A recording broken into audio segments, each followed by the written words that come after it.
Chairman, we are now live and recording. You may begin the meeting. Great, thank you, Krista. Well, after a long hiatus, I will call this meeting the US 278 Gateway Corridor Committee to order. Are we compliant with FOIA, Krista? Yes, sir, we are. And can we have a roll call, please? Absolutely. Thank you. Chairman Johnson? Here. Vice Chair Stewart? Here. Mr. Babel? Here. Mr. Cruz? Here. I've got Kyle Theodore? Here. And Mr. Taylor? Here. Mr. Simmons? I'm here. Excellent. And Chairman, we are working on getting Mr. Forrest put on the line. IT is working with them. Currently, we're still waiting on David Lunka and Brendan Riley. We'll get them in the meeting as soon as they join. Okay, great. Do we have a quorum with who we have on now or not? Looks like we do. We do. Yes, okay. Sir. We do. Great. Can we move to approve the agenda? Are there any recommended changes anybody has in the agenda?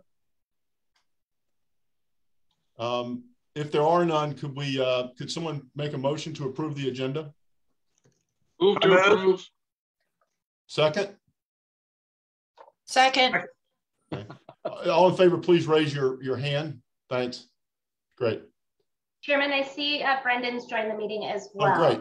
Welcome, Brendan. His audio is just now connecting. Okay, great. Approval of the minutes, if you can go back, maybe this dredges up, got to go way back, but are there any discussion or changings of the minutes from back in February of 2021, was it? Is that right? 2020. 20, sorry, yeah. Are there any discussion or changes on the minutes? Hearing none, all those in favor please, of accepting them, please raise your right hand. All opposed? Great. Well, again, welcome everyone. We've got a pretty full with Brian Kinzelman. Thank you for being here. And I'm sorry, I should acknowledge, I really appreciate all the council members that are on. I'll just acknowledge, looks like I've got Councilwoman Becker, Councilman Ames, Councilman Brown, and Councilman Lennox. Am I missing anyone? I think that's all. Thank you all for attending. Appreciate it. We've got a full agenda. I appreciate Brian being on here and Sean. What I'd like to do is just start off by sharing my screen on just two quick slides. Krista, I'm going to try this. Let's see.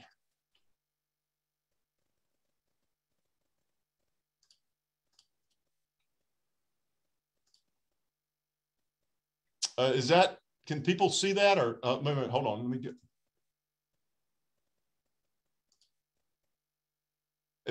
Can people see that?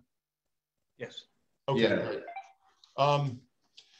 I'd like to start out like we usually did way back in the day when we had our meetings in person, just to acknowledge the guiding principles that we set up early on by which to any decision that was made as we go forward that we meet these guiding principles. So I'll just go through them briefly.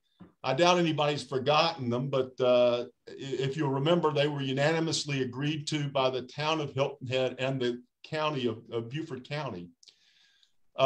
One, fix the transportation issues in the corridor in a way that improves the safety and quality of life for all residents, workers, and visitors to Hilton Head Island. Specifically address the transportation needs for natural disasters and the resiliency of the island, and consider future transportation alternatives. Second bullet point, improve the safety and quality of life for the residents of the neighborhoods and businesses that are directly impacted by the US 278 corridor. specifically Stoney and the neighborhoods on Jenkins and Hog Islands, including but not limited to Windmill Harbor. And the third bullet point is have a gateway to and from Hilton Head that the region will be proud of. It's aesthetically pleasing and reflecting the Hilton Head low country values. It has safe, and this is a very important one, safe and functional pathways for pedestrians and cyclists, and that it minimizes the environmental impacts and enhances the national asset of Pinckney Island.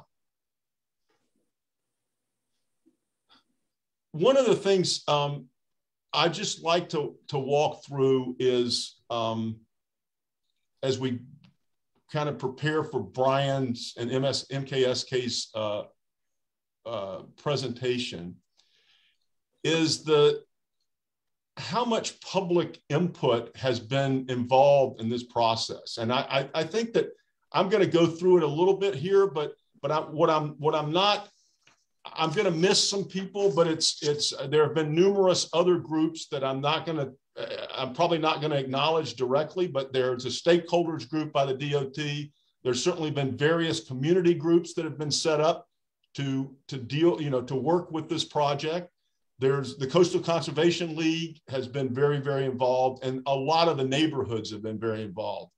What's been clear to me throughout this whole process is no matter where people stand on it, that people have cared deeply enough about our island and our region, its history, its beauty, that they have jumped in and tried to make their thoughts known throughout this 3-year process.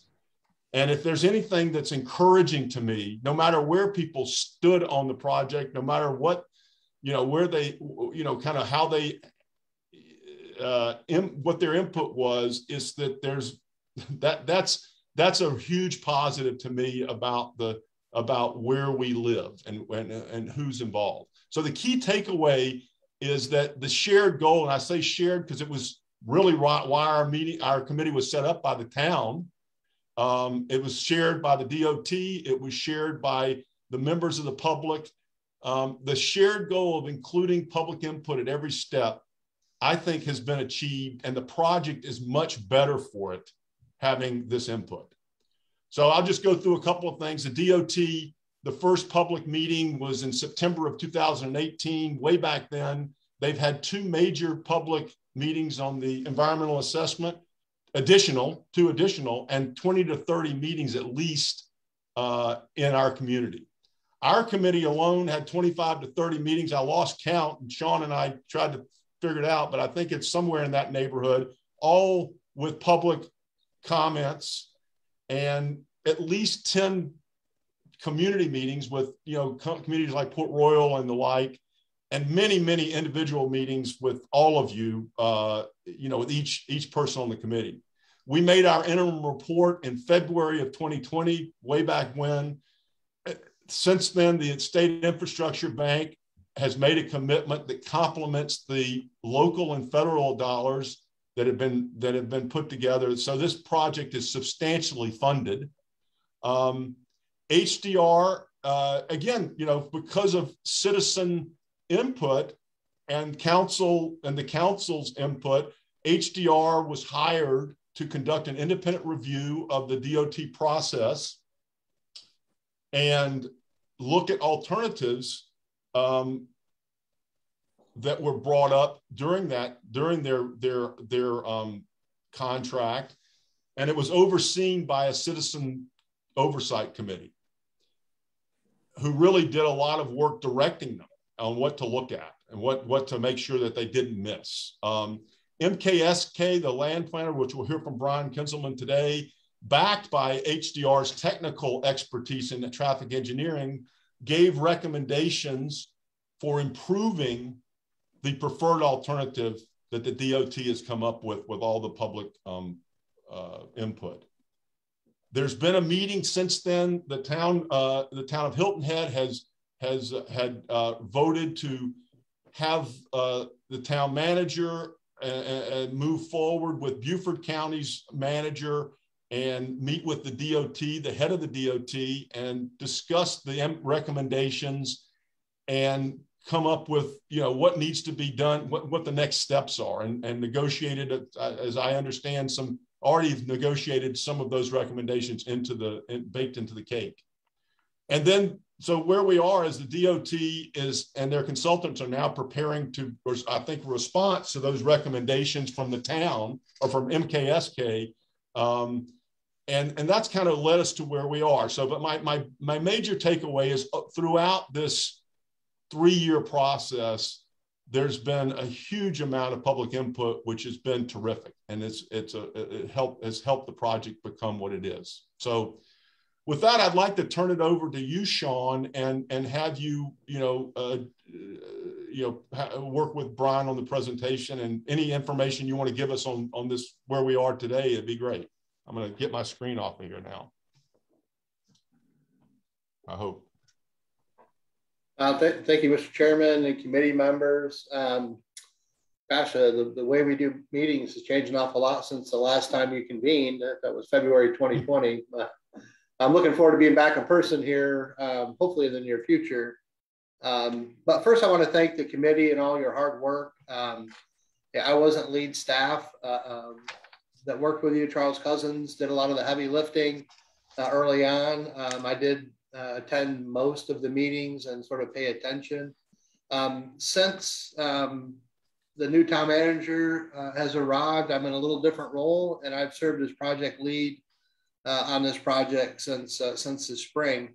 I do want to build upon all of the great work the committee had done, and let you know that since March, there have been 7 dedicated workshops or special meetings of town council to really do a deep dive and evaluation of the guiding principles, the current status of the work that the county and DOT and their consultants were doing through the NEPA process, early work to prepare for the release of the environmental assessment.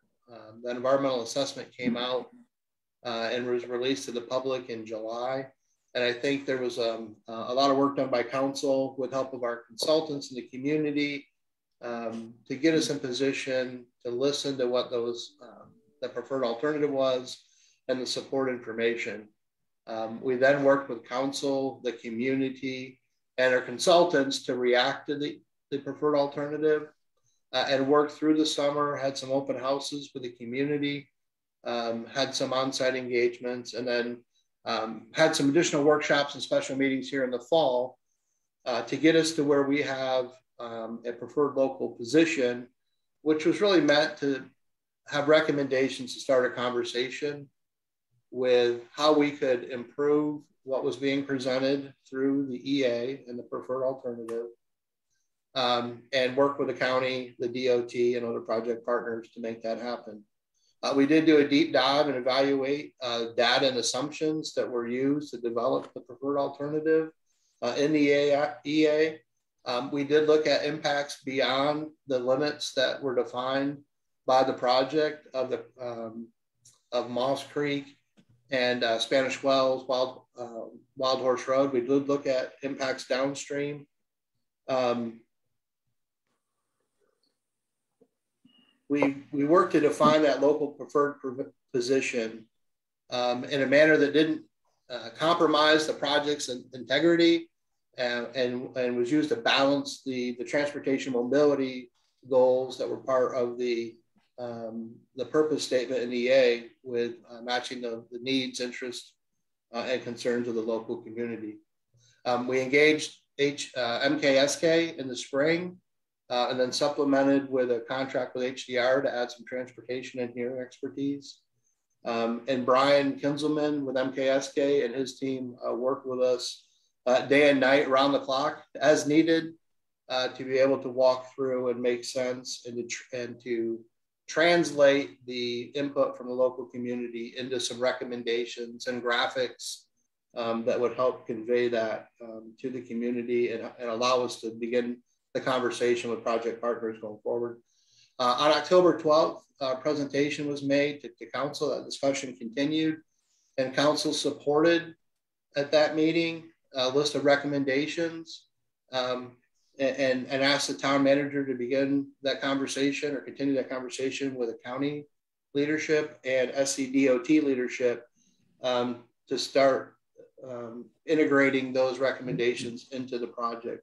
We've made some progress. I'd like to cover that maybe after Brian goes through the recommendations, so I don't get ahead of myself.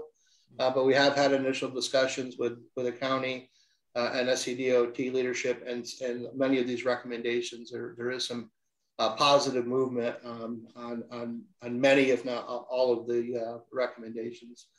Brian Kinsler is going to share that presentation, including the recommendations that was provided to council last month. And I'm going to turn it over to Brian, and you can go through your show, Brian. Thank you. Thanks, Sean. Good morning, friends and colleagues, council members, committee members. David, great introduction. You'll see in this presentation that the guidelines put forth by this committee have been our starting and ending point as we've gone through planning and design opportunities to improve the corridor plan as it exists today. I'm going to attempt to share my screen, turn my mug off, and let's see if we can get this thing going here. Here we go. Everybody see that screen? And everybody can hear me, I trust. Let me see if I can make this a little bit bigger. There we go. There we go. Well, I'm going to go through this with some pace. I apologize in advance to council members and others in the audience who have seen this before. This is a collection, culmination of our recommendations as delivered to the town, as Sean had suggested. That's now the games begin in getting the county position understood relative to these recommendations, and then dealing with DOT and improving this corridor. Our objective has always been to look at this through the lens of Hilton Head Island, looking out, not the mainland, looking in, if you will, and specifically with the neighborhoods that are directly impacted. Jenkins Island and the Stoney neighborhood have been our primary focus. HDR and MKSK, we have been working hand in glove to deal with the science and the art of creating a gateway onto the island. And I appreciate all of their great, good input, HDR that is, to create that gateway experience onto and off of the island, not just a super highway that's going to move automobiles and trucks, but something that is additive to the quality of our life. We can satisfy all of those concerns if we do this right. So again, our focus has been on improve the quality of life and create that gateway. The DOT, the preferred alternative, is dealing with the transportation issues, and we've suggested some improvements, we think improvements to their recommendations as well. So we've broken this down into 4 segments, starting in the west at Moss Creek and moving through the Stoney neighborhood to essentially the Cross Island. And we've looked at those specifically by zone. However, corridor wide, these are some general recommendations that I'll go through some graphics that represent these. That is to reduce the travel lanes to 11 feet, not 12 feet, just to reduce the property impacts, create some inherent traffic calming. The speed through some sections of this corridor as it exists today are excessive. So we're trying at every turn to minimize that. Eliminate raised curbs in the medians, again, to take away that raceway effect. We've got open medians through most of the corridor through the island. Maximize the median widths, meander the roadway, again, to create a parkway, not a super highway. Inherently, that tends to calm traffic and a little bit more civilized traffic movement. Take advantage of the town-owned ground, which is significant in this part of the island for the betterment of the parkway.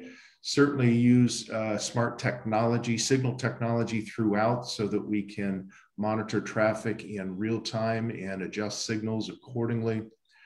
reduce as many curb cuts and access directly onto the parkway as possible, just for pure safety reasons. Think about a comprehensive trail system for pedestrians and bicyclists, not just automobiles and trucks. They are not mutually exclusive, but they've got to be dealt with on equal footing. Always encourage the views to the water and the beautiful environment of the island. That is our signature. As I continue to say, the aha moment as you drive underneath the Bluffton flyover, entering onto the bridge onto the island eastbound, as you see that long view of the water and the island in the background. It is absolutely breathtaking. That's what we want to encourage throughout. A layer of detail for future design, and that is to always integrate Hilton Head specific signage and landscape and architectural vocabulary as we turn concrete and asphalt into a part of our island. That's for future design phases. That's just to memorialize the need for constant design throughout this process. We're not at the end of the process, we're at the end of the beginning of the process, to quote Winston Churchill. Also reduce the design and the posted speeds throughout the corridor. There are some sections of the existing corridor that are straightaways, and people sometimes behave like it is a straightaway. So we're looking to reduce those speeds for safety reasons and reduce the noise that comes off of this parkway.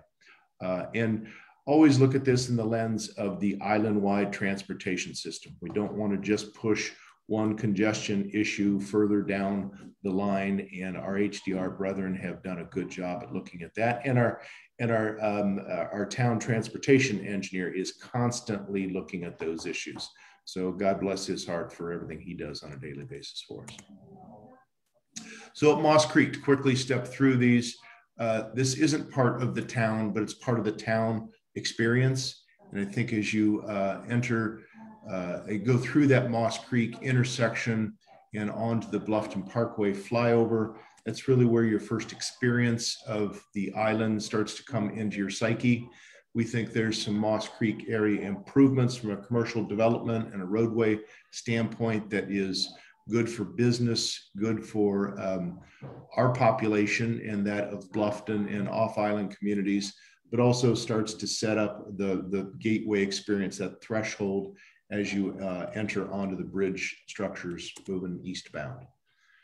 There's some infill opportunities. I think we've got a great opportunity for a trailhead and maybe a legitimate market pavilion. Many of us, myself included, pick up our fresh produce from time to time at the market underneath the flyover.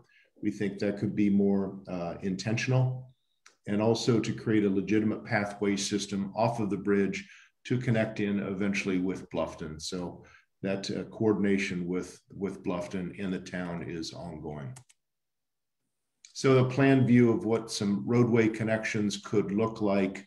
Fording Island Road may not tie into, in this proposal, directly into 278, but tie in over at the Moss Creek intersection behind the retail development, which I think would be good for that retail development, and eliminate one more curb access onto, or intersection access onto the parkway for safety reasons.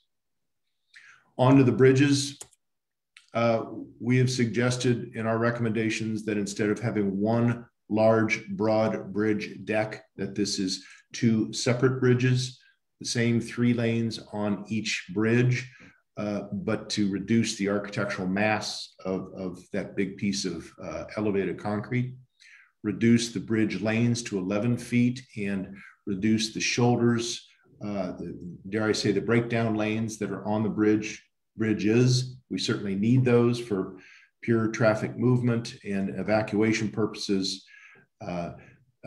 Maximize to the extent possible the pedestrian way, the non-motorized lane on the bridge. We'd like to see that at 14 feet versus 10 feet, so that it is has a little bit more separation to moving traffic and a more comfortable and I think useful transportation way for bicyclists and pedestrians.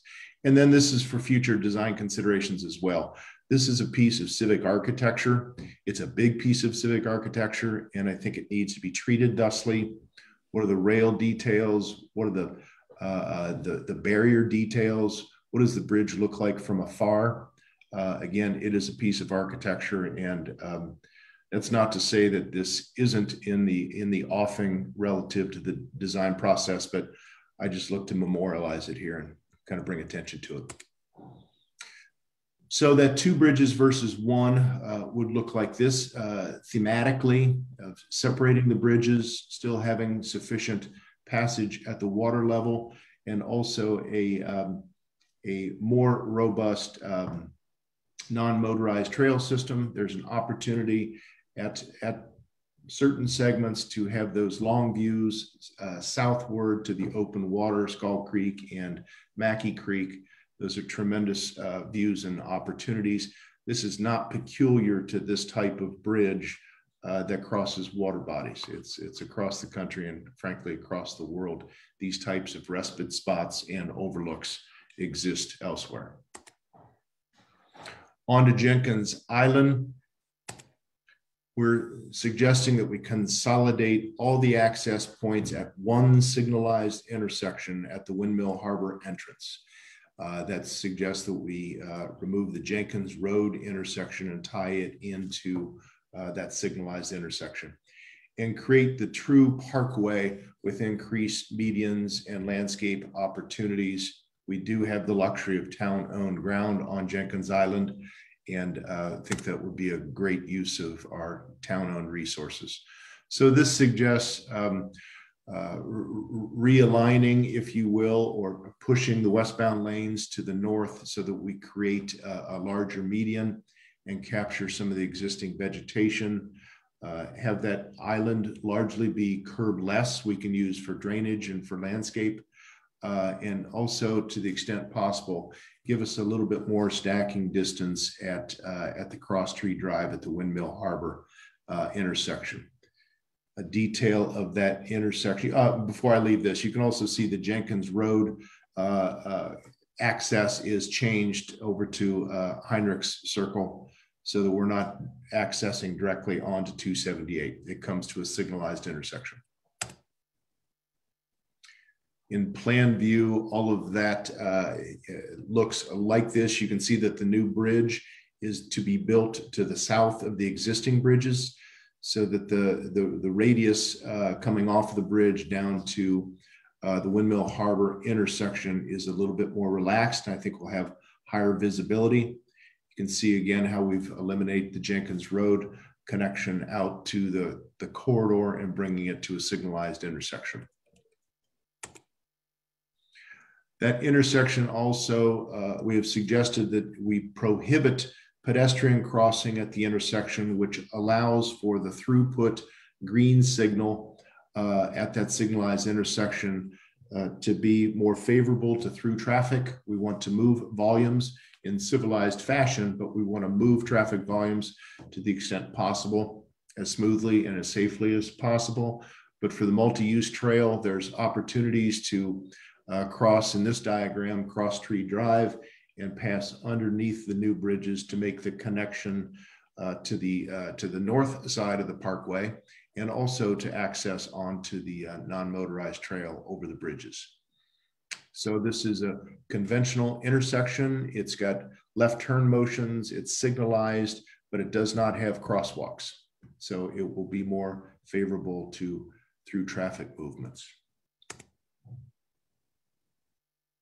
So on to the Stoney neighborhood, past the causeway.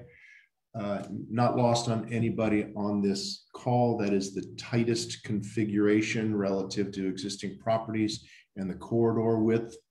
Our general recommendations have been to provide for traditional turning motions that are intuitive. We found that the U-turn suggested by the preferred alternative was a bit confusing and counterintuitive, and we've demonstrated that traditional left turn lanes are just as efficient. I'll come to that in a moment. Eliminating left turn motions onto Old Wild Horse, which was part of the preferred alternative. We think that is an extremely sensitive neighborhood and a very narrow Old Wild Horse Road corridor. We didn't want to introduce more 2 lanes, one way of traffic into that neighborhood. Create a new park on the south of the parkway. Again, we've got the luxury of town-owned ground. We think we can do an authentic park there that showcases that, you know, the tremendous culture and history of the Gullah Geechee community in a non-gratuitous way. And it may be a great opportunity to place a visitor center on that side of the road, eastbound on the right, to allow our tourist traffic and visitors to get off of the roadway, get into a public park, and take advantage of information at a visitor center, and also breathe in the culture of the Gullah Geechee and the environment of Hilton Head. Additional policy decisions, these live outside of the corridor, but we all feel very strongly about them, all involved, that there needs to be a Stoney authored vision plan for that neighborhood, what that wants to be in its next generation, not one that is dictated to the community, but comes from the community. And to create a professionally staffed development corporation that would be a vehicle for advancement and future development in Stoney, whatever the Stoney community would like that development to be. And that runs a gambit of opportunities. So relative to Stoney corridor itself, we suggest that there be some separation between the moving lanes of traffic and multi-use trail on one side, a sidewalk on the other, increase those buffer zones to the extent possible. That sword cuts both ways. The more buffer we have, the more property we're getting into that is privately held. So we're walking the tightrope there of trying to be as considerate and understanding of those businesses and residents along this stretch in Stoney, and how we can minimize the impact of this corridor without taking inordinate amounts of land. Consolidating driveway curb cuts to the extent possible. Again, that's going to be up to the Stoney residents and business owners, how they want their access to operate. We think there are safer ways than how they exist today. Squire Pope intersection, as this is where we have put forth a different alternative relative to the preferred alternative that was suggested by DOT, and that is to have intuitive left turn motions in the eastbound direction onto Squire Pope for access into Hilton Head Plantation and the businesses and the residents in Stoney. This would be 2 lanes left turning and being received on Squire Pope, signalized. This operates as efficiently, one could argue even more so, because it's understandable than the U-turn scenario. And then moving the trail along Squire Pope into town-owned ground. Let's take advantage of the beautiful property that the town owns, and we all enjoy that open space. Old Wild Horse, we're suggesting that we leave Old Wild Horse as it is today, that being a median that prohibits left turn motions eastbound onto Old Wild Horse. Again, we don't want to introduce any more traffic into that neighborhood and specifically down that street. This suggests that we continue with the median, but enhance its landscape. Always trying to increase the landscape at the edges and in the middle of the road, the median, so that we mitigate the impact of 6 lanes of pavement, and to capture and mitigate the noise that affects the businesses and the residents along this very tight stretch.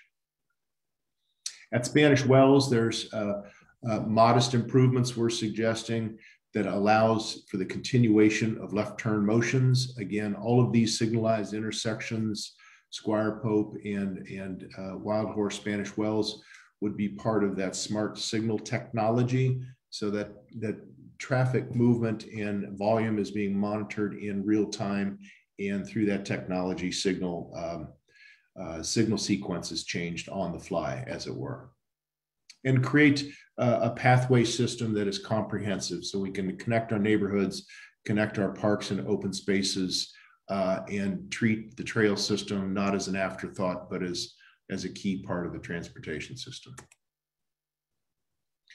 So in plan view, you can see the green space to the south of the corridor, the bottom of this image.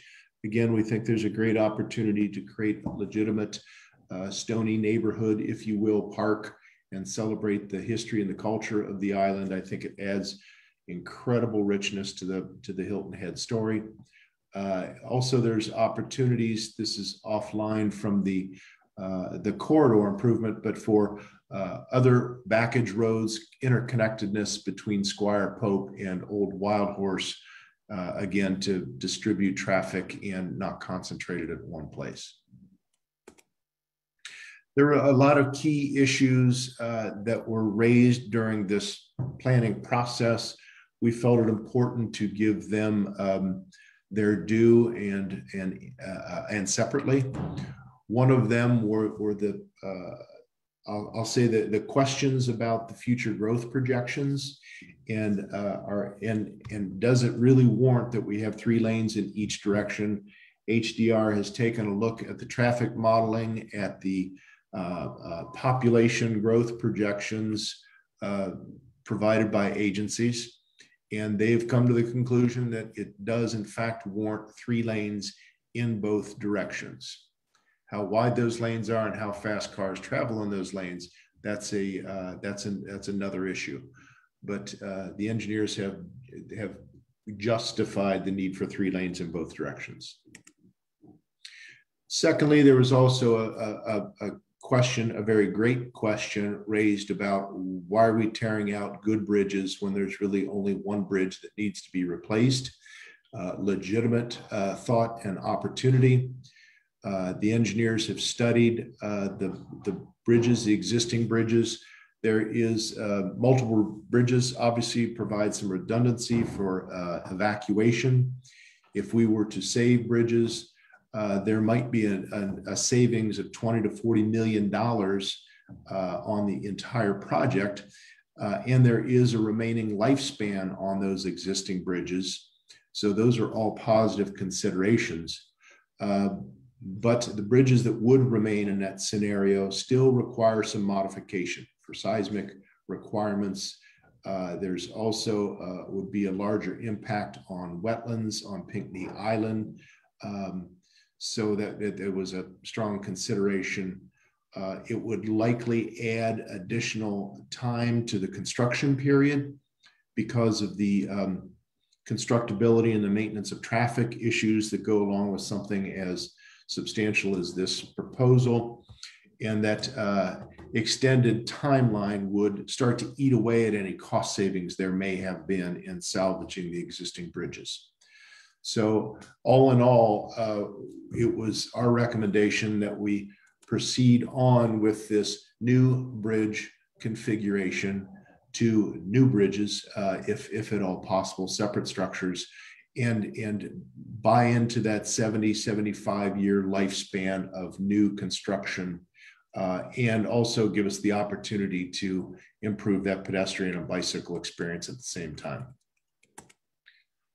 The third issue was Windmill Harbor intersection. There's been a lot of folks that have been asking for years, how can we get a signal there? Signals are great in the north-south direction, not so great in the east-west direction relative to stopping traffic. So is there an opportunity to have a grade-separated access at that intersection and then have unhindered flow through the corridor? We've studied that. You can see by these green lines where those would be a real separation of eastbound and westbound lanes. There would be bridge crossovers of the east-west corridor. There would be exit and entry lanes onto those bridge crossings. We felt that it probably wasn't worth considering given the impact on wetlands, the adverse character impact of having what would look a lot like a highway, not like a parkway, with bridges and ramps and all the transition grading and retaining walls that go along with that experience. Once you take automobiles up into the air, you've got to have the structure that supports that. And all of the green that you see in the tree cover and wetlands on this plan view would largely be impacted by all of that. It also would increase the noise disturbance into Windmill Harbor because it takes moving traffic up into the air, and noise would permeate further to the south, and it would require significant cost impacts.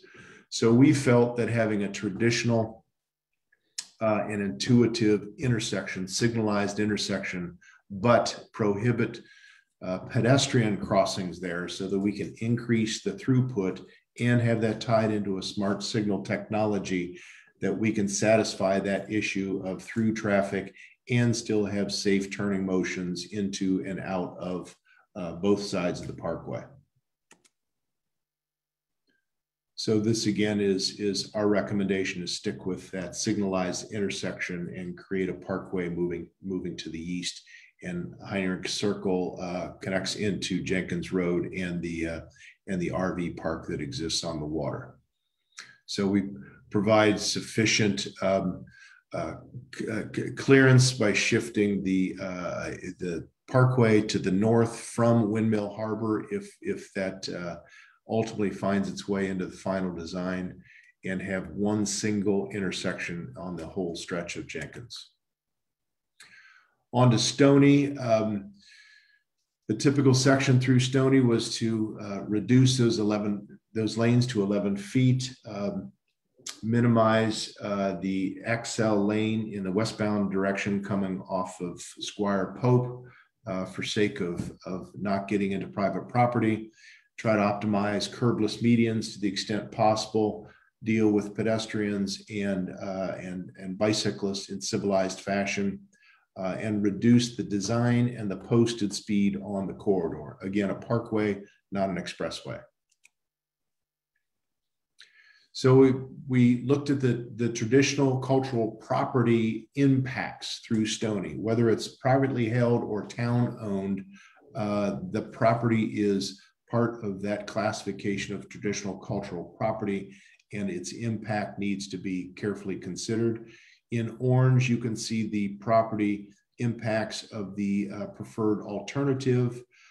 In green, you can see the impacts that our alternatives suggest, and we've actually been able to reduce the property take with our proposals of property takes in the Stoney neighborhood and impacts.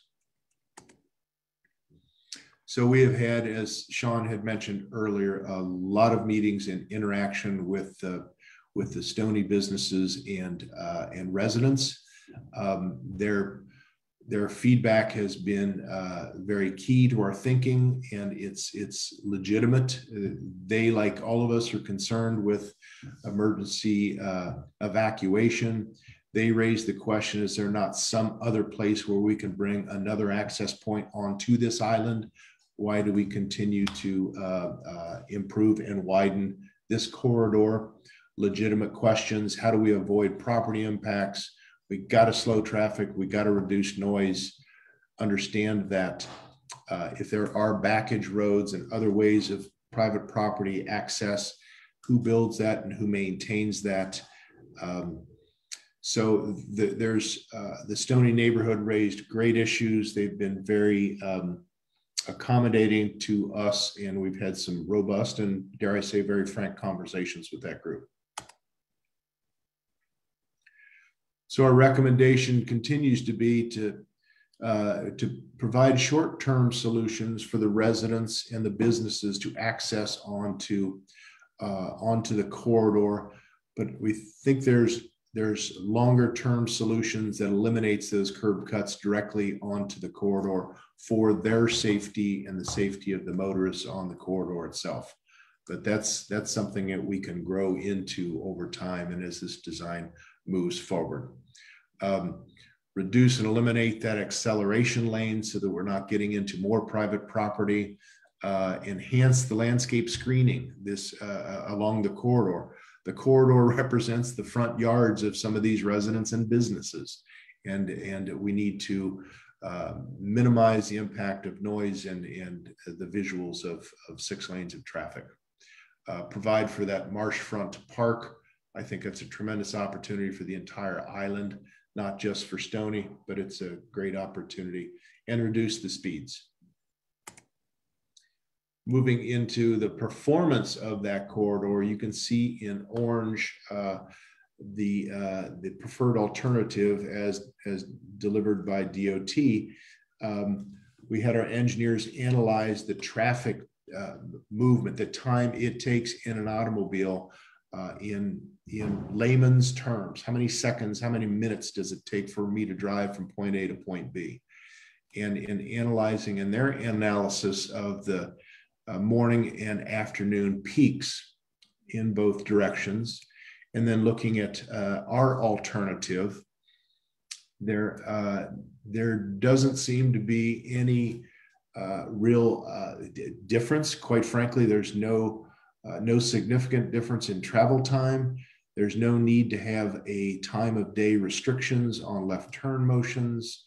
The dual left onto Squire Pope works. Leaving Old Wild Horse in its current configuration keeps traffic out of the Stoney neighborhood, and we're able to maintain all of those intuitive movements.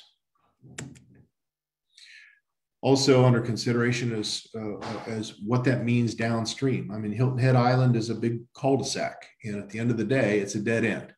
And are we just moving a traffic or a congestion problem down the road? Again, through the good work of the town's transportation engineer and HDR, there are other island considerations that need to be looked at as a part of this corridor. Point Comfort Road intersection, Sea Pine Circle, within 5 or 10 years, those intersections are going to be over capacity. Those have got to be addressed. Those live outside of this corridor project, but those issues are not strange or peculiar to the town staff and town traffic engineer. So those are ongoing planning considerations for how we deal with those traffic issues. So we were also very concerned that we might just be pushing traffic issues to Gumtree and Wilburn as you get just outside of the limits of the corridor. And we're happy to find that through HDR's projections that we're not adversely affecting that downstream performance of the corridor. So in summary, our recommendations, as just gone through graphically, reduce the lane widths to the extent possible, deal with the alignment in the medians, take advantage of town-owned property, smart signals, remove as many driveways onto curb cuts onto the parkway as possible, deal with the comprehensive trail system, ensure that this final piece of goods is Hilton Head specific from an aesthetic standpoint, reduce the speed, and always give consideration to island-wide transportation systems. How can we reduce the need or the dependency on automobiles? That's an ongoing issue for not just this town, but every town. And then this is a reiteration of the zone-specific recommendations going to those 4 zones of the parkway. Again, the additional policy decisions at the bottom of the dealing with Stoney neighborhood specifically in a not-for-profit development corporation, which is a commonly used tool in city planning. The next steps, again, this is from our early October conversation with council. The council did in fact have discussion and vote to advance these recommendations to the next level. As Sean had suggested, conversations with county and the state are underway, have begun.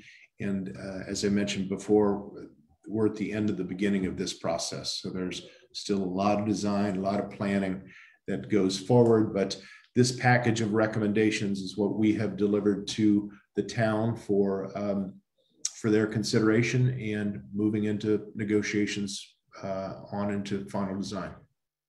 With that, I'll be happy to answer any questions. I'll stop sharing and turn this back over to, I think, to Sean, because it's convenient for me to do that. Thank you, Brian. Sean, Thanks, do you, David, Sean, David, do you want to, go ahead, sorry, go ahead. I'm sorry. I don't have anything to add at this point. I would like to make some remarks before the meeting concludes, but I certainly want to provide access to Brian if the committee has comments or questions. Yeah, what I'd like to do is I'd like to see if start with the committee.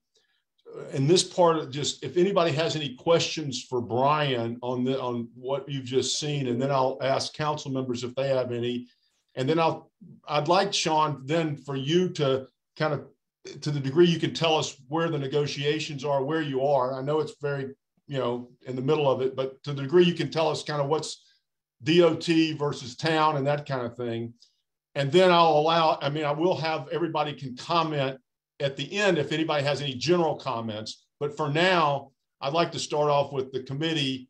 Are there any questions or comments for Brian? I'll start with you, Sarah, and then if you have any, and then anybody else who raise your hand, and then we'll ask the questions for Brian, please.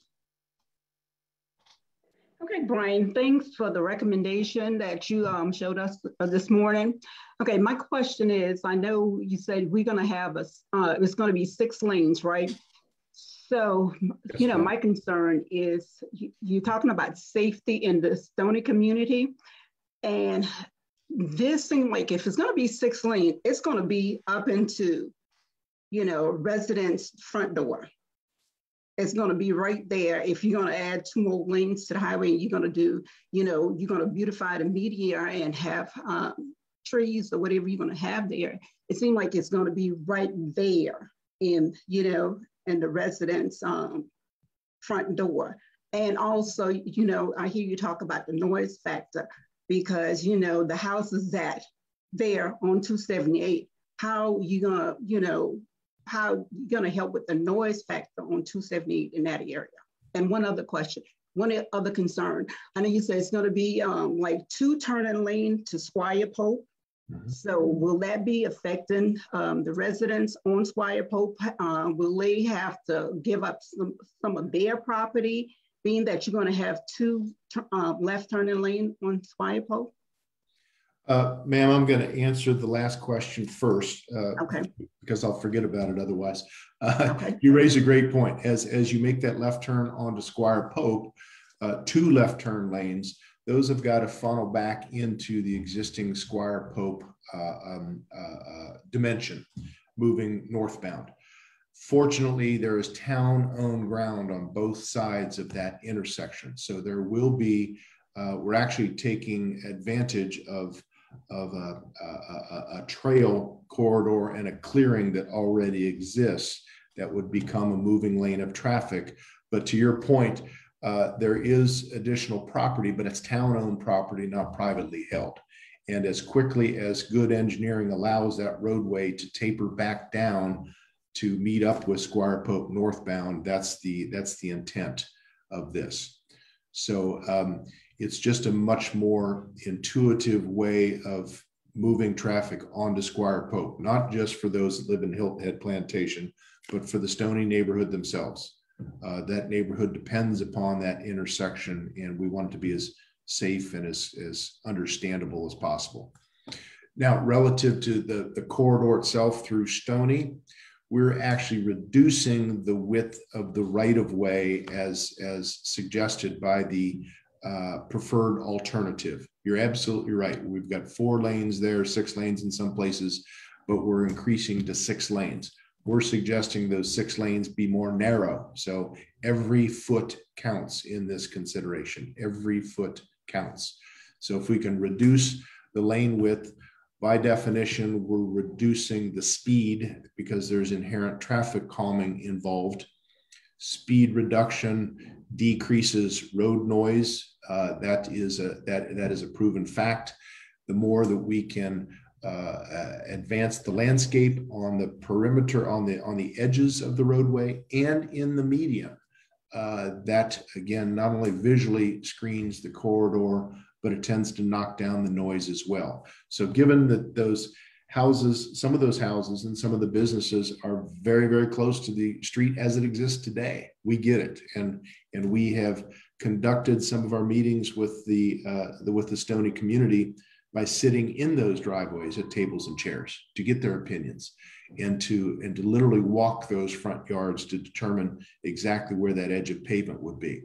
So if we can, over time, eliminate their driveways directly out onto the parkway, give them understandable ways of getting access and eventually out to signalized intersections, that's more safe traffic movement for them, not just for the general public, for them, the property owners and the residents of Stoney.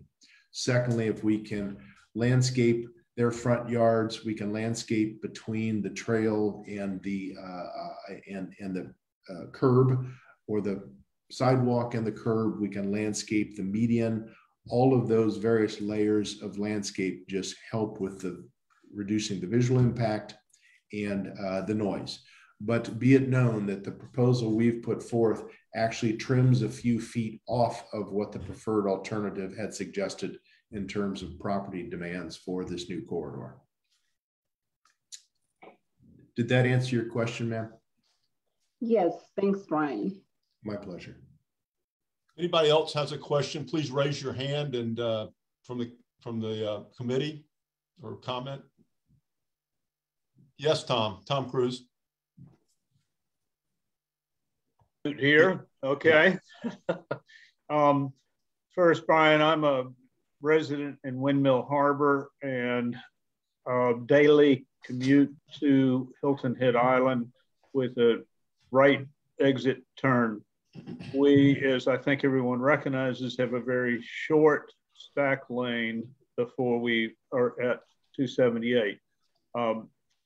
While we fully welcome the signalized intersection for many reasons, the one thing that seems to disappear that is of great value today is the long acceleration eastbound lane so that we can exit as we go eastbound out of Windmill Harbor and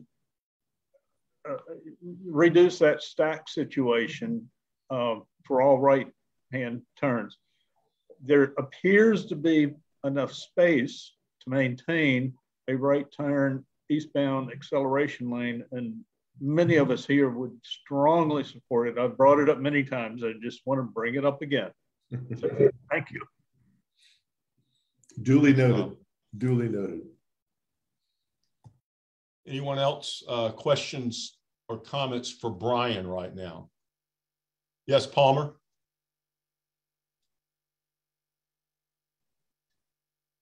Thank you, David. Wanted to go back, Brian, and ask, I think you said if you could have an alternate way for the residents to get to a signalized egress. So is that something that you don't have planned, do have planned, or? Good question, Palmer. We have shown the residents on both sides of the parkway a whole range of opportunities, from doing nothing, leaving their driveways, exiting onto the roadway with limited turning motions because of a median. You would have to go this way, only to U-turn and go that way. That's one option. We've got other options ranging all the way up to having roadway connections on the south side to Chamberlain intersection, on the north side residents driveway access out to Squire Pope that allows both of those groups of property owners to not access directly onto the corridor, but have a safer driveway access to hook up to those two streets, Squire Pope and also to Chamberlain, and exit at a signalized intersection. I think the town's position is what Stoney residents and businesses want, we're going to try to accommodate. I think if that were my home, if that were my aunt or uncle that lived there, their personal safety as it exists today coming out of their driveways would be a concern to me. So I think the long answer to a short question, I think that ultimately that's going to be in the purview of those residents and property owners, how they want to access their property. We can do it a number of different ways. Yeah, I'd be a little concerned with the residents trying to come up with a design. No, you raise a good point. I was hired for our design expertise, and by golly, we've given it to you. It's not so much the design, it's which design do you prefer? And there are, in my estimation, that ranges from, for their purposes, a safe design versus a not as safe design. But a lot of folks, and I get it, in that neighborhood and every other community are very sensitive to their long-term family property holdings. And I think they're going to have to cogitate on the idea, one of my grandmother's terms, to cogitate, to think about what would be best for them long-term. But we've laid forth a range of options for those to accessing those properties, and stay tuned. I think that the town will be entering into more conversations with those folks as design moves forward. But I'm not suggesting that we let them design their own corridor. Again, that's not fair to them. Yeah. It seems as though if you talk about the cultural center somewhere, I guess would be on the eastbound side of the of 278, where you'd have a cultural kind of center. If I heard you correctly, and I think trying to then consider some alternate access along that side as well, I see that as a possible conflict. And also, I think the 11-foot wide that you talk about pretty highly, I mean, it's this, to me, it's just another extension of the difficulties they're already having. And it's going to be extremely difficult to control the noise. I mean, at that point, I don't see or hear anything that really, I mean, if you lower the speeds and they're having more turning, I mean, that doesn't really help much with the kind of numbers I think are going to be generated each day there. I don't see that helping with the noise, and just further, to me, just devastates the quality of life that widening the road for those residents in that area is going to do. Yeah. I just don't hear the improvement or the maintaining of good quality of life of what I hear. I just hear that, you know, short of being displaced, you know, you're going to decrease the quality of life there in some major ways. I think it's just going to be very, very difficult with the addition of roadway in the Stoney area. It's just, I just don't hear anything really good, except that traffic may flow better. You know, I just don't hear the residents maintaining, or definitely no increase in the quality of life there. I'm missing an element or two. Yeah, well, the big, I hear everything you're saying and understand it. The big muscle move is that which has been delivered to us all, and that is 3 lanes of moving traffic in both directions. And the transportation engineers have verified that in their vernacular and with the projections that DOT had put forward.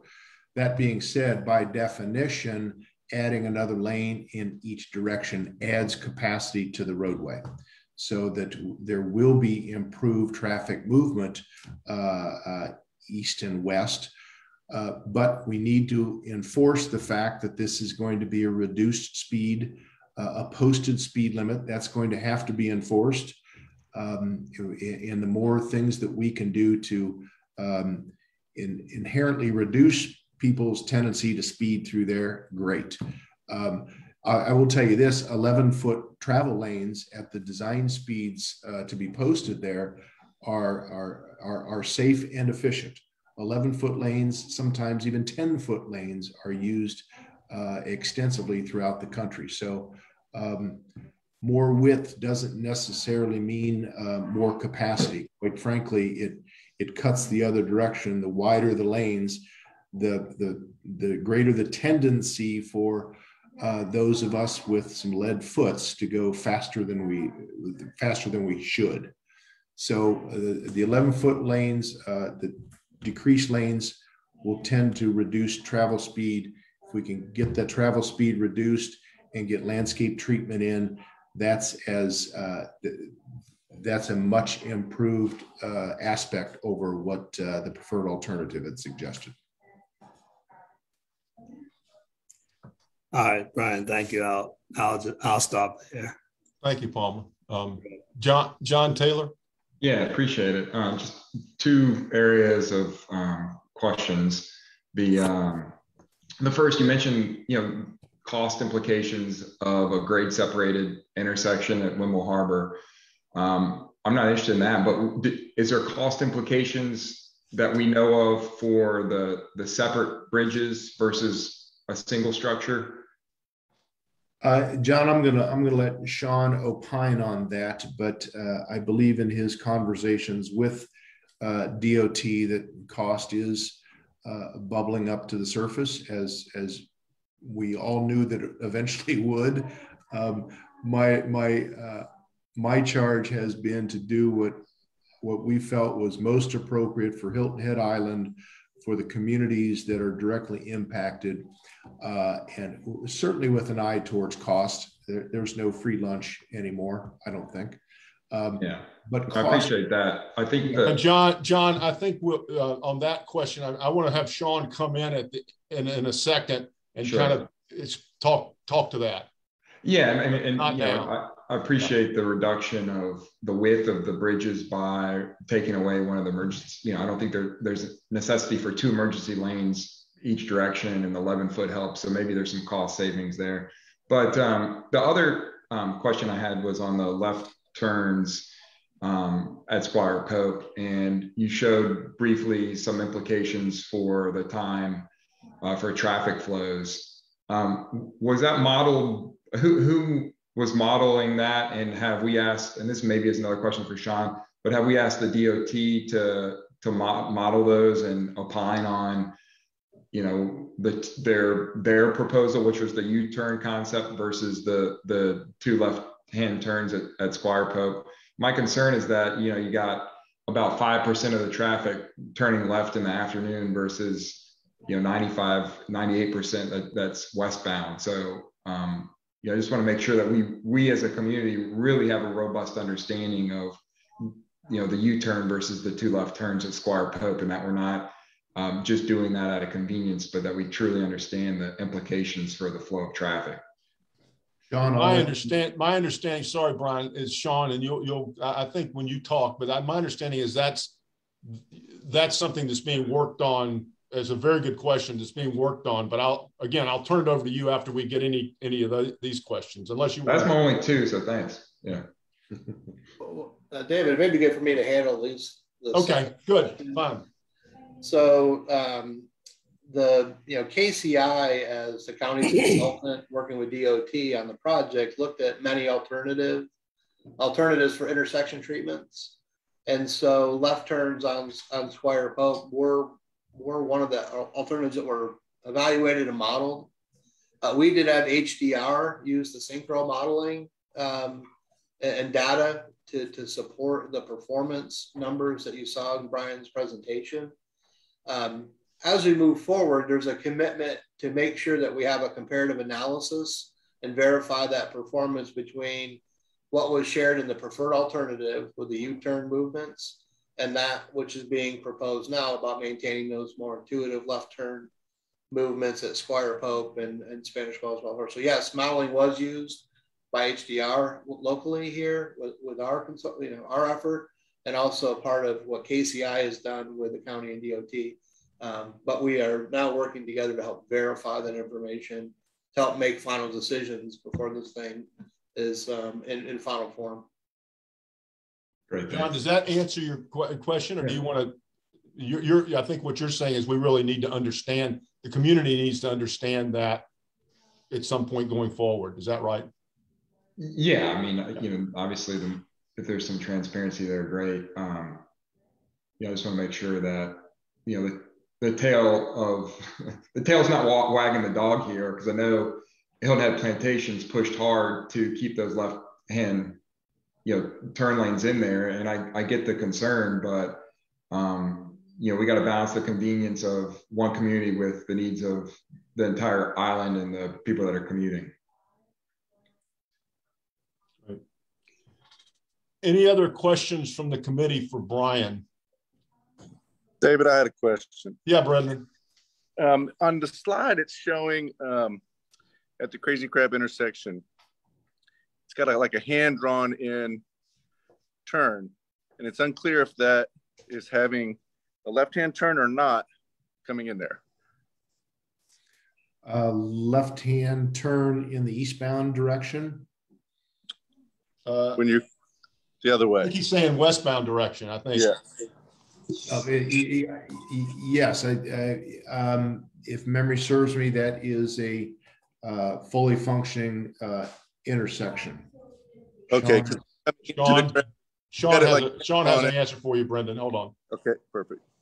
Yeah, what's been conveyed through the work through the DOT and KCI is median closures, and so westbound there'd be a curb opening for left turns to accommodate Crazy Crab, and then U-turns back to residential properties on the south side. I think through design that may shift slightly, but it will not be a left turn out, only a left turn in as you go westbound into the Crazy Crab. Okay, that's what we thought, but just the drawing looked kind of confusing. Okay, thanks, Brendan. Any other committee members for Brian? Yes, Craig Forrest.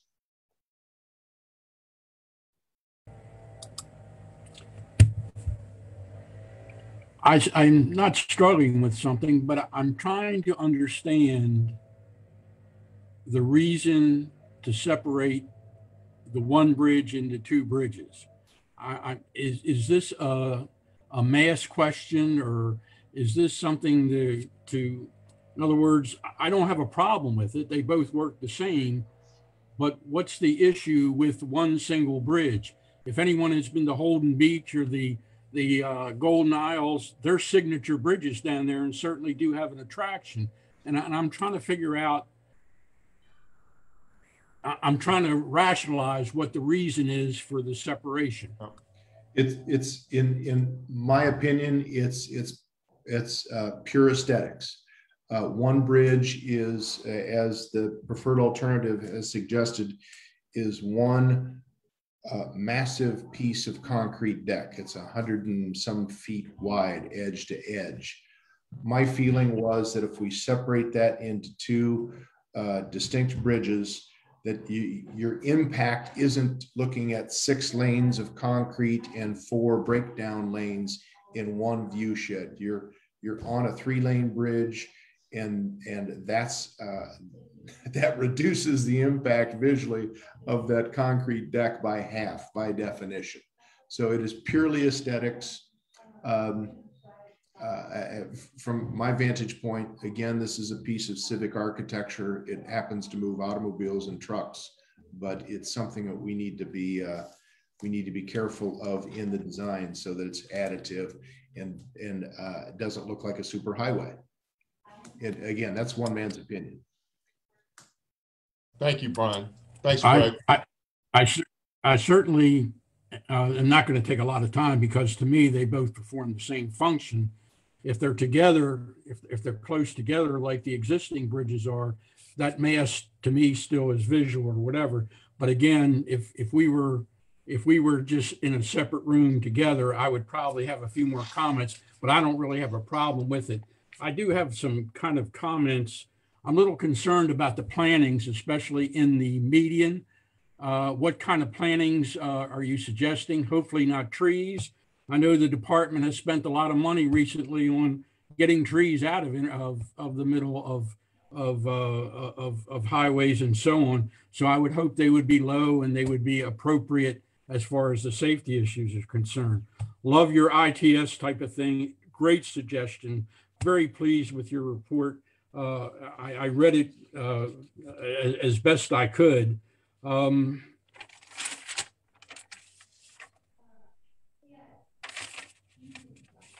As far as the lanes are concerned, I think we are comfortable with 11-foot lanes. In fact, I've even seen 10-foot lanes, but we're comfortable with that.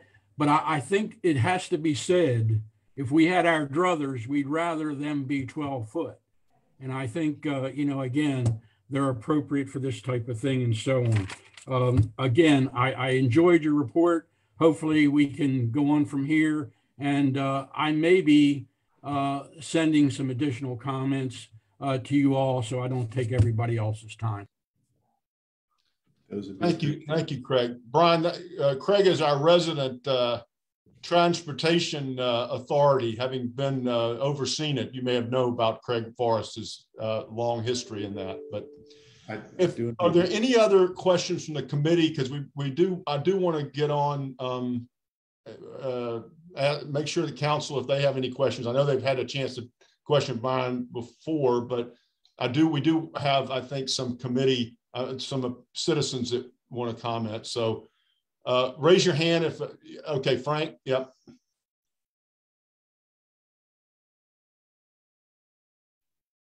This is just a quick comment. The overhanging challenge that Hilton Head Island has is workforce availability. It's going to get worse. The issue we have with the bridge, which is being addressed and has been addressed very well by Brian's team, is safety. I don't think a day goes by where there isn't something that happens on the bridge. 4 lanes simply doesn't provide enough margin for error. And almost daily, we have a safety issue that leads to death, accidents, and delays of people, which ultimately will get people to say, you know what, it's just not worth going over this bridge to go to this job site. I'm going to work on the Argent project. I'm not going to work in Hilton Head anymore. And so my comment is, I think Brian and his team and working with SED have done a wonderful job on this project. We need 6 lanes. They've done the best they can to mollify and deal with the other issues that surround it. But let's not forget our fundamental problem that affect all of us on Hilton Head Island: workforce availability. We just don't have enough people, and it's going to get worse. Thank you. Thank you, Frank. Anyone else with questions for Brian before everybody else will have a chance to comment, any comments at the end, but I just want to make sure we get any questions out on this. David, I just had one quick one. Yeah, John. The sidewalks in Stoney is on both sides. What was the perspective there? Is that required? Was that feedback that you got? Sean, you may want to speak to that. Why sidewalk on both sides? I think before Sean opines, in perfect world conditions, we'd want to have trails on both sides so everybody can get every place all the time. But especially through Stoney, that right of way is very tight, and the existing properties make it even tighter.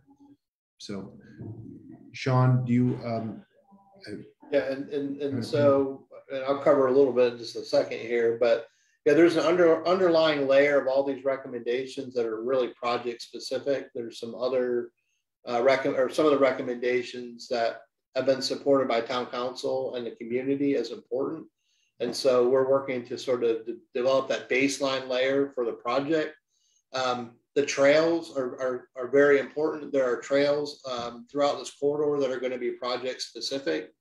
The original plan that was presented as part of Preferred Alternative had a sidewalk on one side and trail on the other. Brian and working with Brian's team have identified recommendations for a more robust trail system, including trails on both sides. We have continued discussion with the county and the state on the ultimate trail position. I know through the committee and through some discussions that the trail on the north side through Jenkins is important, and maybe the trail on the southern side on Jenkins is less important in the grand scheme of things. But those are items that we'll continue to work on and refine as this project moves further along in the design. Thank you, Sean. Thank you. Okay, if there are no other questions, I will, again, I want to reiterate, I will give everybody, including the council members, a chance to comment at the end after citizens, but I really would like just to, I'd like to get on to Sean, and then, but please, if any of the council members want to have a question for Brian, specifically on this, please raise your hand and let me know, and we'll get you on. Oh, wait a minute. Sarah, you go ahead. Okay, thanks, David. This question is for Brian. Brian, I know you said about the left turning lane on the westbound. So Crazy Crab will be able to turn, coming from west, going off the island, they'll be able to make a left turn there? They'll be able to make a left turn into Crazy Crab, but they won't be able to make a left turn as they come out of Crazy Crab.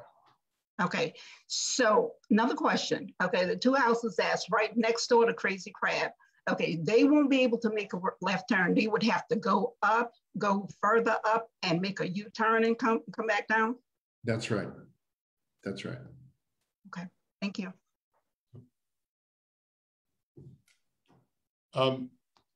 Before I move on to Sean, council members, is there anybody who wants to question Brian before? Okay. Thank you. Sean, do you want to give us a kind of a brief update on where you think we are, kind of what's in the purview of the town and what's in the county versus the DOT? Yeah, thanks, David. And without getting real specific on every element, because this is still an ongoing discussion. We did have preliminary, we shared this information in preliminary discussions with SCDOT leadership, including Secretary Hall and some of her staff, and the county administrator and the assistant town or county administrator, who's the lead on this, Jared Fralix. We went through the recommendations. The general tone of that meeting was positive. There was almost unanimous support and consideration of all recommendations that were delivered, approved by council and delivered to them. As I mentioned, there is of the 26 recommendations that Brian shared, there's this baseline list of recommendations that are all directly tied to or will impact the project. There's also a few recommendations that are not necessarily projects, specific. And some of those are going to take some additional work from the town and county moving forward. But that's the commitment that we have in front of us with the recommendations on hand. Reducing lane widths, reducing speed, aesthetic elements for the bridge were all part of the discussion, and there's sort of consensus. Now, I will say that there is some kind of cost sensitivity, and there is an understanding that items above sort of the baseline that relate to cost there'll be some expectation that the local community funds those, or alternative funding options are identified in order to do that. To address the question that John had, the recommendation to have 2 3-lane bridges versus 1 6-lane bridge that has advanced. We are having our consultants, and the county is having KCI, the consultant working for DOT as a managing partner, to evaluate those costs, to understand what that difference in cost would be. I think DOT as a managing partner is neutral on that recommendation, but just understanding cost increases related to some of these recommendations need to be evaluated, and decisions made by leadership on whether or not those costs and the ability to fund those additional costs make sense. Where I think we are leading, once we have additional information on the bridge cost, once we've looked at the verification of performance between the alternatives that are now on the table for discussion, as well as verification of the impacts, and primarily through that TCP, nutritional cultural properties within the Stoney area. Once we have that final information at hand, I believe a convening of leadership will be in order at the town level and also jointly with the county to do a final delineation of these recommendations, have discussion on which are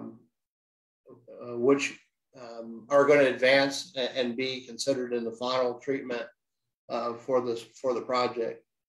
I think it's also important to note that there was some consensus and agreement on the elements that were not part of what I would say direct elements of the project, to continue to work in cooperative manner to look at implementation of those projects. What we've asked Brian and the team to develop is a true corridor plan, end to end.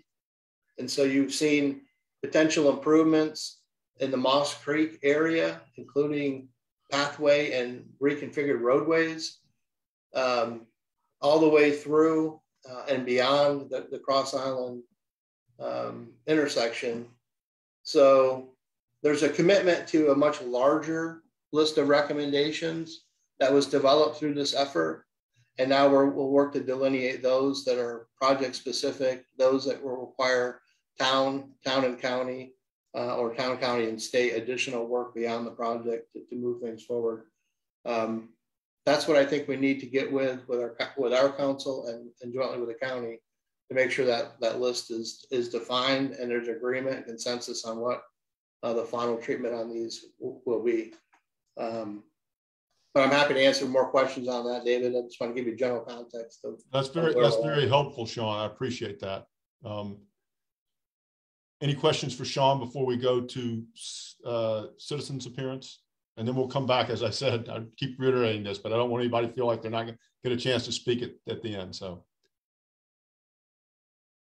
Krista, do we have some citizens who would like to speak? Yes, sir, we do. First on the line is Alice Stewart Dunlap, and she will be speaking today. Ms. Dunlap? I'm sorry to interject real quick. Do we have I didn't know if we have a set time for individuals, or what does this look like? I think it's usually three minutes, isn't it, Krista? For appearance by citizens, each yes. citizen has 3 minutes to address the committee. Okay, thanks for reminding me. Sorry to interrupt. That's all right. Thank you. Ms. Dunlap, please go ahead. Thank you. Good morning. Morning. Thank you so much for allowing me to speak. And hi, David. It's been a long time. Hi. How are you? Long time. Yeah. I want to just say thank you to the gentleman Brian, who made a really good summary of the concerns of the people on Stoney. I'm just going to reiterate basically the things that he's already said. Am I okay? Oh, okay. The things that he's already said, and that is that, well, first of all, I think the one thing that's so important is that the Gullah community is slowly but surely disappearing from the island. And so what I see happening with that representation that he talked about for of the Gullah culture is only a representation, but slowly but surely, our land is gone. It's being taken from us. We're being tricked out of it. I don't want to sound so emotional about it, but I am very emotional about the fact that when you look at Hilton Head, which was once predominantly Gullah people, my father, when he was on the island, when he grew up, there were only about 12 white families there, and the rest of the island was predominantly Black. And I know that there are changes that occur, but it's really a very strong change. And to have our land again taken away, the Stewart family has already experienced loss of land for progress. And here we are faced again with the same loss of land. And eventually, because we live on very prime property, my mother's house is right there at the waterfront. And I know that the waterfront is, and my aunt's house, that's a very desired area. And for me, my concern, really my fear is that the eye is on that property, and there is some, eventually it's going to be necessary that we're going to have to move. And I really would like to just say, please find another way on and off the island. That is not the only route that we have, that's not the only option. And I know you're talking about money, but in the long run, you want to have people come safely on and off. And there are periods of time when we have to evacuate, and it's a danger. It's a safety issue just to have one way on and off the island. So please consider another way. I am against this corridor project. Okay, thank you for, hey, Krista, can I, thank you, Alice, thank you for that. Krista, can I ask you, I couldn't see the face. Can you just keep, I understand you're making the timing. I'm just, in this case, can you just give people, they'll listen to you. So I'd like to, if you don't mind. Not at all. Thank you, Alice.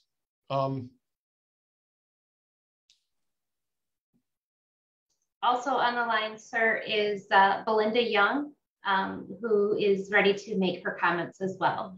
Hi, Belinda. You're on mute. Yeah, I'm messed up altogether. You're all set. You're good. I'm good now. Yeah. I can't see anything. I can't see anyone. But anyway, we can see you, Belinda. Oh, okay. Well, that's what's important, that you can see me. Good morning, everyone. I'm going to talk fast because I only have 3 minutes, so I hope you can understand me. First thing, I want to know. Thanks, Brian. I believe it is. Yeah, I can't see the faces now. Thanks, Brian, for all that you've done, and everyone for all that you've done to make this thing better for us, even though we still.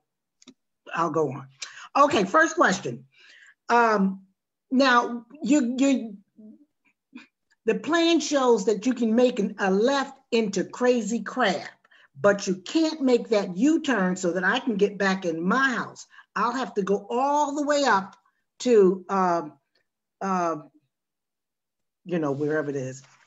I go too far, really, to get back to my house. And one of our concerns was that if there's an emergency and we need an ambulance at my house or anybody over on this side of the road, they've got to go all the way up there and come all the way back. That's time wasted. Emergency is emergency. We need something right away, as quick as possible. And there's a turn that people who are going to Crazy Crab can make that turn, but we can't make that turn. The ambulance can't make that turn to get to our house if there's something wrong, or just us to get to our house. I think that's very, very unfair and insensitive to us. And how is it that the people going to Crazy Crab can make that and we can't? That's privilege. That's privilege right there. Okay, the other thing is, how are the people on the other side, my relatives on the other side of the road, how are they going to, they have to go all the way to Harbor, Windmill. I keep thinking Windmill Harbor, but you know what I'm talking about. All the way down there to make, if they want to go to the south, if they want to go to Squire Pope Road, well, no. They'd have to go all the way down there and turn back around to come. That seems like a lot of time and gas wasted there. That's 2. Number 3, Alice said it, I can't say it enough. We need another way off this island. This one way in and one way off is not enough. And I just can't see how people can't see that. And sometimes we wait until it's too late or till something really big happens. Hurricane comes, everybody's trying to get off this island, even though we have those 6 lanes you're talking about, but they're still building on the island. So it's still going to be more people coming on the island. Nobody seems to speak on that. More people are still going to be on the island, so that's more people that's going to be trying to get off this island. And it seems like it's all right now, because you're just thinking about beautifying it and it's really being beautified and fixed for the tourist more than it is for the people who live here. And if something bad happens, there's a hurricane, you can't get off, and thousands of people get killed on this island. You're not going to be making any money then, because people are going to stop coming to this island because it's not a safe way to get off if it's an emergency. My time's up, I take it? Yes, ma'am. Thank you. Thank you so much, everyone. Thank you. Belinda, thank you for taking the time to talk about it, okay. to speak to us. Thank you. Yeah, I'll speak at the next meeting because I didn't finish. Okay, go ahead. And hey, Belinda, I keep this card with me all the time. So thank you. We got to get together. You got to get the call. We've got to get together. Krista, thank you, Belinda. Krista, is there someone else? Lastly, we have Miss Cora Stewart Ferguson.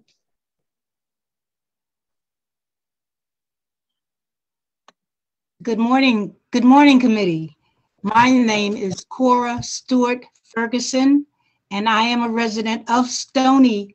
Matter of fact, my house is right next to Memory Manor, and I am one that will really be affected by the 6-lane highway, which I don't like it, because I feel, why should a 6-lane highway be in a residential area?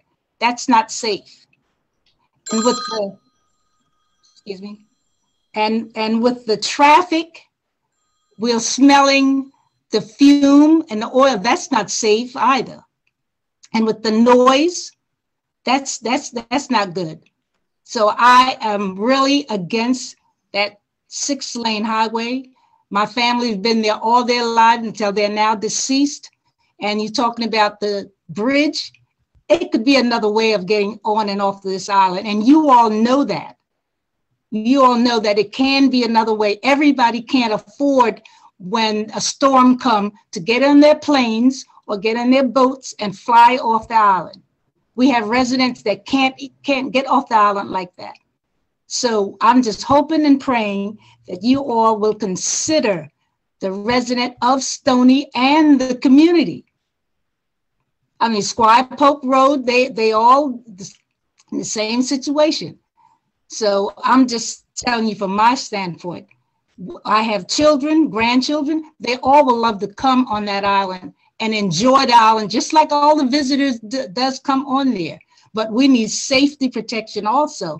And like Belinda was saying, if I turn out of my lane, if I want to go to Walmart, that means I have to go all the way down to Windmill Harbor and make a turn and come all the way back to go to Walmart. And I don't think that's fair either. So, I mean, it's good. I don't reject the changes. It's all good in having changes, but realize that we are there also and have some kind of consideration for us.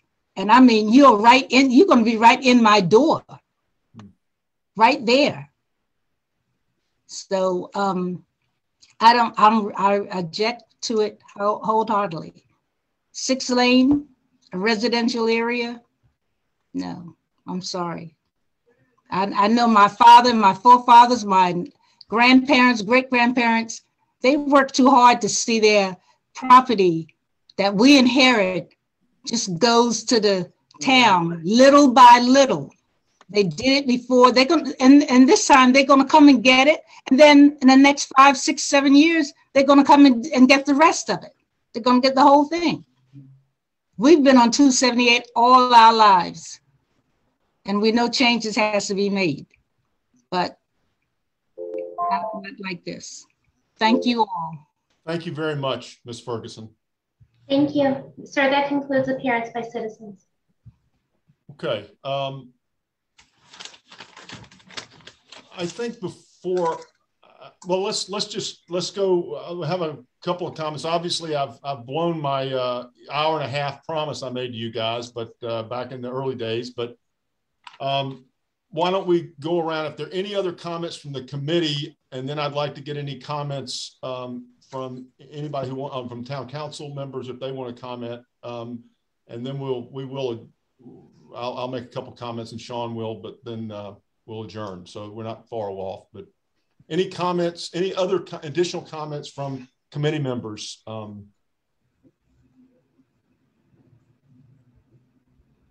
Okay. Seeing none, would any of the town council members like to make a comment? If you please raise your hand and we can, I'll go around that way. Yes, Alex.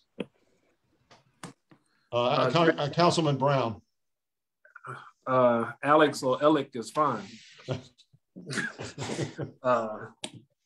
Thank you, Mr. Chairman. I wanted to just take this time to thank everyone for their efforts. I guess back in February of 2020, I sat on this committee as a member, and we did spend a lot of time together. And I appreciate you, Mr. Chairman, continuing to refer back to the guiding principles that we worked so very hard on. And I thank Brian and MKSK for that being their starting and ending point, okay? I will just say out loud that as we move into negotiations with county and state, and then ultimately back to us as a council to make a decision, that all, and more importantly, we as a town council take those guiding principles to heart. Did I get on there? I agree that a lot of work has gone into this process. A lot of the community engagement has gone into this process.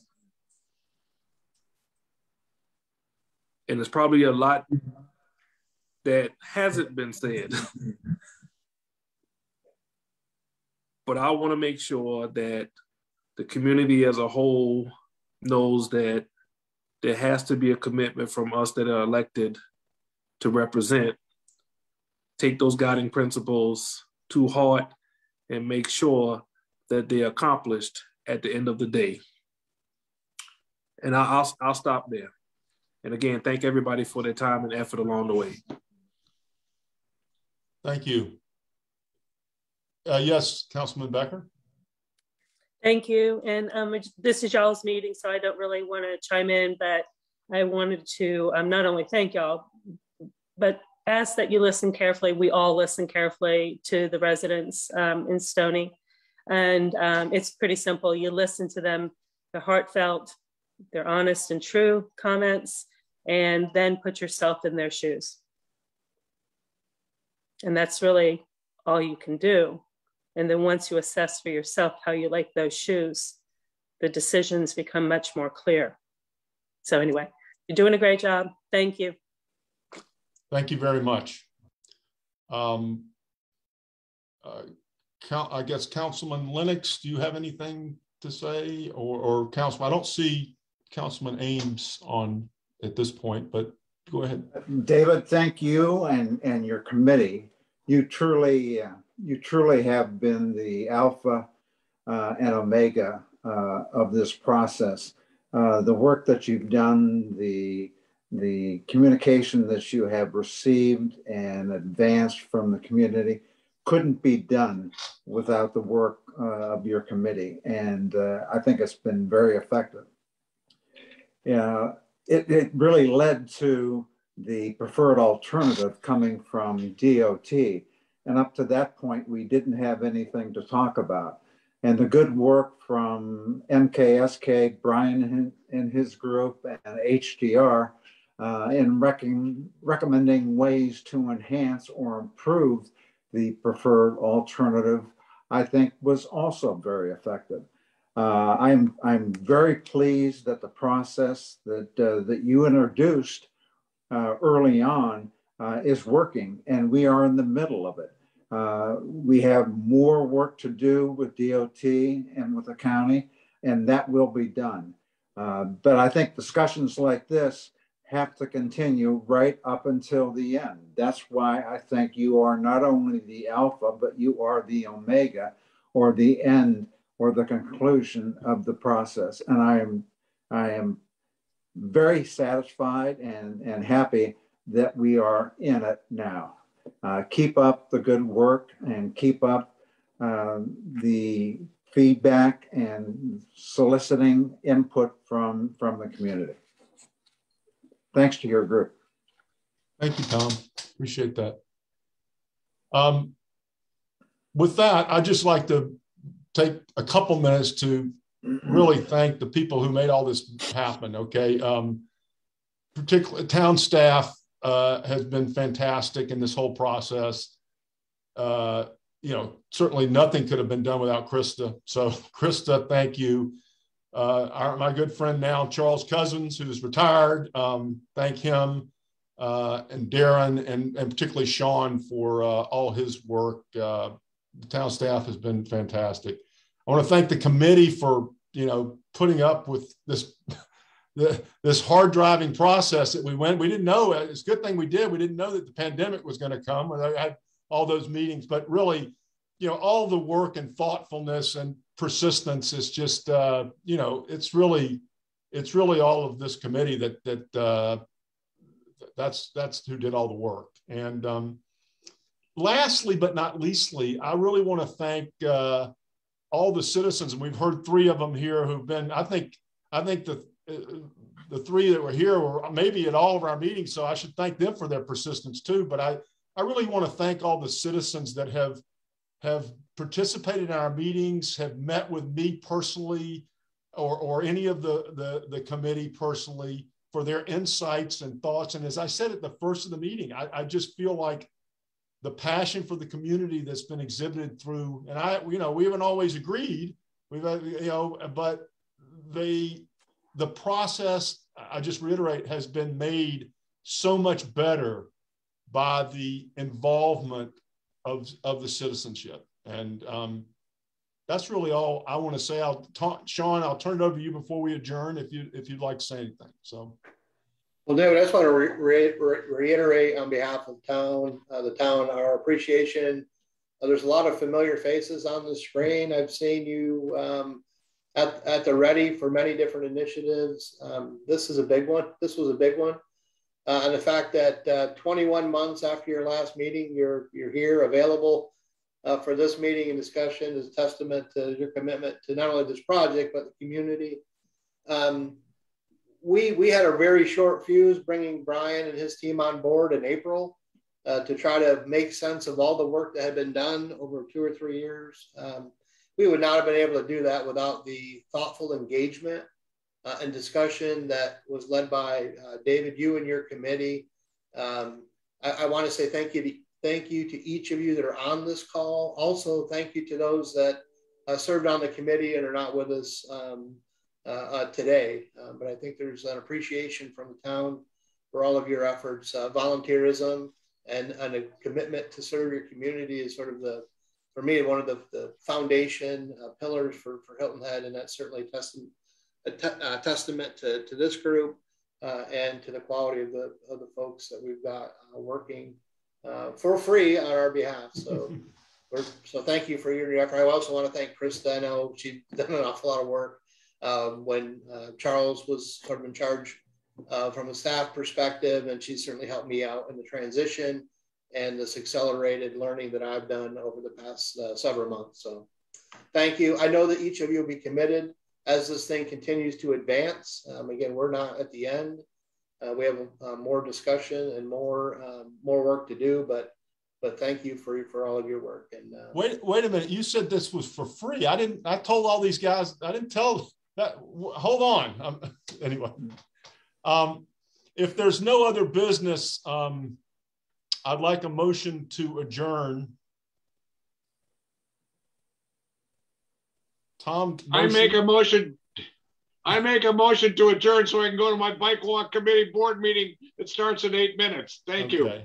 Tom seconded it. So all in favor, raise your hands. Thank you all. Have a great Thanksgiving. Thanks so much. Thank you. Great job. Great job, David. Thanks, Thank David, you. for your leadership.